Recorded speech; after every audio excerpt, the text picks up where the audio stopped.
തേടിയ വള്ളി കാലി ചുറ്റുക എന്ന് പറയില്ലേ, ആ ചുറ്റിയ വള്ളി എടുക്കാനായിട്ടാട്ടോ ഞാൻ ഈ ബക്കറ്റുമായിട്ട് പോകുന്നത്. വീടിന്റെ ഫ്രണ്ടിൽ തന്നെ ഒരു സ്കൂളാണ്. അപ്പൊ സ്കൂളിന്റെ ഗാർഡൻ ക്ലീൻ ആക്കിയപ്പം ഒരുപാട് സ്പൈഡർ പ്ലാന്റ് ബാലൻസ് വന്നത് അവരെടുത്ത് വെളിയിലേക്ക് കളഞ്ഞിട്ടുണ്ട്. ഞാൻ അതെല്ലാം നൈസായിട്ട് അങ്ങ് പൊക്കി. പിന്നെ ഇങ്ങനെയുള്ള പരിപാടിക്ക് എന്റെ കുഞ്ഞുവിനെ കഴിഞ്ഞിട്ടേ ഉള്ളു വേറെ ആള്. അവൻ ഈ പ്ലാന്റ് എടുക്കുകയും വെക്കുകയൊക്കെ ചെയ്യുന്ന കാണുമ്പോ എനിക്ക് എന്റെ ഹസ്ബൻഡിനെയാണ് ഓർമ്മ വരുന്നത്. എസ്പെഷ്യലി ഈ പ്ലാന്റ് ആണ് വിഷാന്നൊക്കെ പറയുന്നത്, പക്ഷെ ഞാൻ കളയൂല. ഇതിന്റെ പുറയിൽ ഒരു വലിയ റീസൺ ഉണ്ട്. ഏട്ടൻ അബ്രോഡ് പോകുന്നതിന് മുമ്പ് ഞങ്ങൾ രണ്ടുപേരും സെയിം ഫേമിലാണ് വർക്ക് ചെയ്തത്. അതുകൊണ്ട് തന്നെ മീറ്റിംഗ്സിന്റെ ആവശ്യത്തിനായിട്ട് പലപ്പോഴും ഒരുമിച്ച് ലോങ് ട്രിപ്സ് പോകേണ്ടി വരുവേ.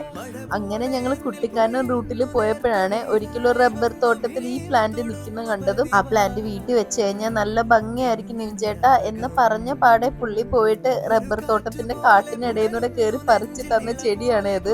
അതങ്ങനെ വെറുതെ എടുത്ത് കളയാൻ പറ്റുമോ? അച്ഛനും മോനും കാണാനും ഒരേപോലെയാണ്, സ്വഭാവവും ഒരേപോലെയാണ്. വഴിന്ന് ചെറുതായിട്ട് മാറ്റിയിട്ടിട്ടുണ്ട്. ഇനി മഴയൊക്കെ തോന്നിട്ട് വേണം നടാൻ. അപ്പൊ ഇന്നത്തേക്ക് ഇത്രയേ ഉള്ളൂ.